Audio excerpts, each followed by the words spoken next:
Miller punya hubungan yang baik dengan Bagnaia. Kedua pembalap ini sempat satu seragam, yakni di Pramac Racing Ducati dan Lenovo Ducati. Belakangan, Miller mengenang perjalanan karirnya yang sedang tidak jelas.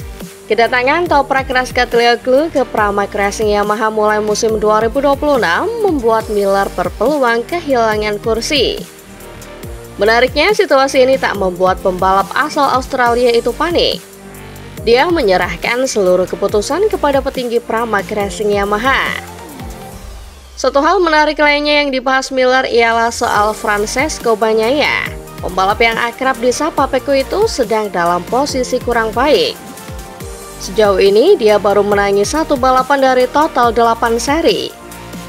Kondisinya berkebalikan dengan pembalap Lenovo Ducati lainnya Marc Marquez yang tampil gemilang dengan 4 kali podium tertinggi.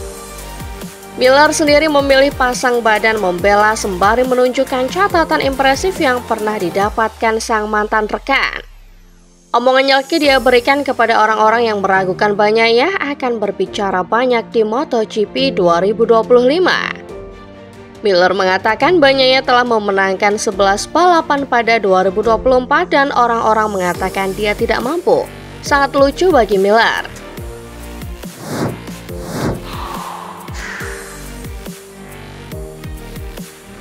Pembalap HRC tersebut bergabung dengan Johan Zarco dalam mengevaluasi swing arm baru yang bertujuan untuk meningkatkan cengkraman belakang dan akselerasi, serta berpotensi mengurangi getaran atau chatter. Meskipun Mir merasa terdorong oleh tanda-tanda awal, ia memperingatkan bahwa tingkat cengkraman yang tinggi selama tes hari Senin dapat memberikan gambaran yang keliru mengenai performa sesungguhnya. Menurut Mir, ini adalah pengembangan yang positif dan akan membantu mereka menjadi lebih kompetitif. Ia menggambarkannya bukan sebagai sebuah revolusi, melainkan sebuah langkah maju dalam hal cengkraman. Karena mereka sangat tertinggal dalam akselerasi dan cengkraman, setiap perbaikan kecil di area tersebut terasa seperti sebuah langkah besar. Namun, ia tetap berhati-hati karena pada hari tes cengkraman lintasan selalu sangat tinggi, yang membuat segalanya tampak baik-baik saja. Meskipun demikian, Mir menambahkan bahwa swing arm tersebut tidak memberikan feeling negatif dan berhasil meningkatkan cengkraman di tepi ban atau edge grip dengan sedikit peningkatan pada catatan waktu putaran. Ia menjelaskan bahwa selain itu mereka juga mencoba beberapa hal terkait elektronik. Tetapi tidak ada yang berhubungan dengan sisi mesin, sehingga tenaga motor akan tetap sama entah sampai kapan. Namun kini prioritasnya adalah mencoba memperbaiki area tersebut.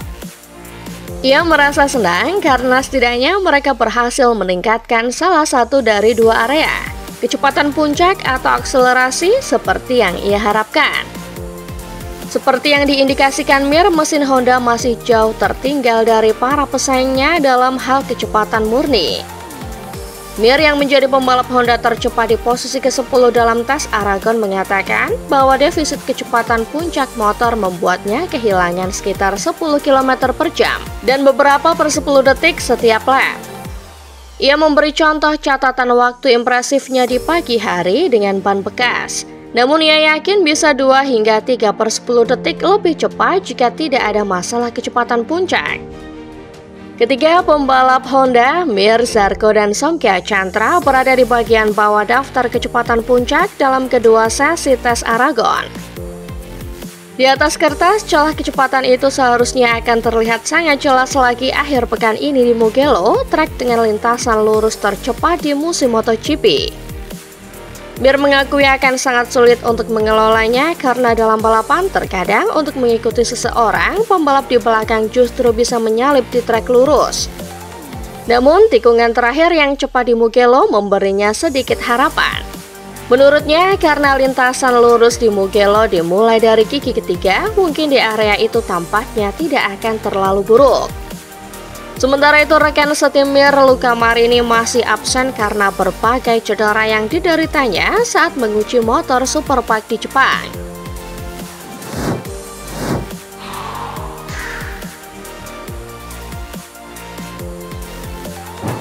Permasalahan Jorge Martin dan Aprilia masih menjadi bahasan panas di kalangan pedok MotoGP. Yang terbaru kabarnya Jorge Martin masih ngotot untuk pindah ke Honda meninggalkan Aprilia hingga Dorna Sport pun akhirnya harus turun tangan. Carmelo Ezpeleta selaku bos Dorna Sport sangat menentang keinginan juara MotoGP 2024 tersebut. Alasannya adalah pindahnya Martin dapat mengganggu stabilitas kontrak antara pabrikan dan juga pembalap lain. Pastinya akan ada efek berantai jika Martinator benar-benar pindah sehingga tiap pabrikan dan pembalap pun akan kerepotan. Selain itu, aksi Martin memutus kontrak lebih awal ini juga tidak menjadi contoh yang baik dan dapat merusak kejuaraan. Belum lagi juga melemahkan posisi Aprilia, padahal Dorna Sport butuh pabrikan untuk memperkuat kejuaraan. Untuk itu, Ezpeleta pun dikabarkan akan menangani langsung permasalahan tersebut dengan menentang keinginan Martin. Namun, jika akhirnya terpaksa tetap terjadi, Aprilia pun harus bergerak cepat untuk mendatangkan pengganti sang pembalap. Ada beberapa nama termasuk Enea Bastianini yang kabarnya menjadi incaran utama Massimo Rivola dan kawan-kawan untuk dijadikan rekan setim Marco Bezzecchi. Sedangkan di Honda, Martin kemungkinan akan mengisi posisi Luca Marini yang kontraknya akan habis pada akhir tahun ini. Tetapi dalam laporan terbaru Momac, Jorge Martin melalui sang agen Albert Valera mencoba melobi manajemen Aprilia. Kabar yang berkembang setelah GP Aragon 2 minggu lalu di Spanyol, Jorge Martin bisa saja memenuhi kontrak 2 tahunnya di Aprilia asal mengalami kenaikan gaji. Dalam laporan Motorsport, Martinator julukan Jorge Martin saat ini menerima gaji dari pabrikan Noala sebesar 77 miliar rupiah per musim.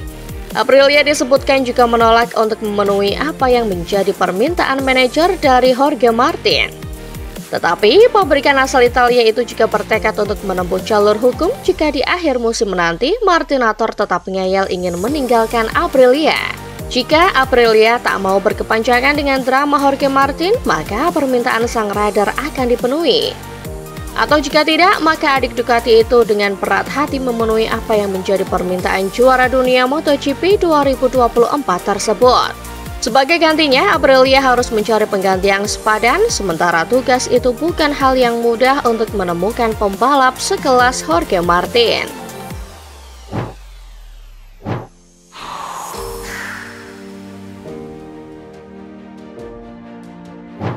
Tepat setelah musim Superbike berakhir pada 19 Oktober di Jerez, Yamaha ingin Toprak Razgatlioglu langsung melakukan persiapan peralihannya ke MotoGP. Ini artinya rider asal Turki itu akan menjalani tes pribadi sebelum tes resmi MotoGP di Valencia pada pertengahan November mendatang. Paulo Pavesio selaku direktur pelaksana Yamaha Motor Racing mengatakan kemungkinan besar Toprak akan memiliki kesempatan untuk melakukan uji coba tepat setelah musim Superbike. Kapanpun tes tersebut dilaksanakan akan menjadi kali kedua bagi Toprak Razgatlioglu mengendarai M1. Pada 2023, rider berusia 28 tahun itu menyelesaikan tes pribadi dengan Yamaha di tengah spekulasi tentang peralihan ke MotoGP. Namun, performa Toprak selama tes tersebut tidak memenuhi ekspektasi. Dia lebih lambat 1,4 detik dari tes rider KTM Dani Pedrosa dan 1,0 detik lebih lambat dari tes rider Yamaha Cal Crutchlow. Namun Toprak membela diri. Menurutnya Yamaha setengah hati dalam mempersiapkan tes MotoGP untuknya. Ergonomi motor tidak sesuai dengan postur tubuhnya yang terbilang tinggi serta keterbatasan ban yang tersedia untuknya.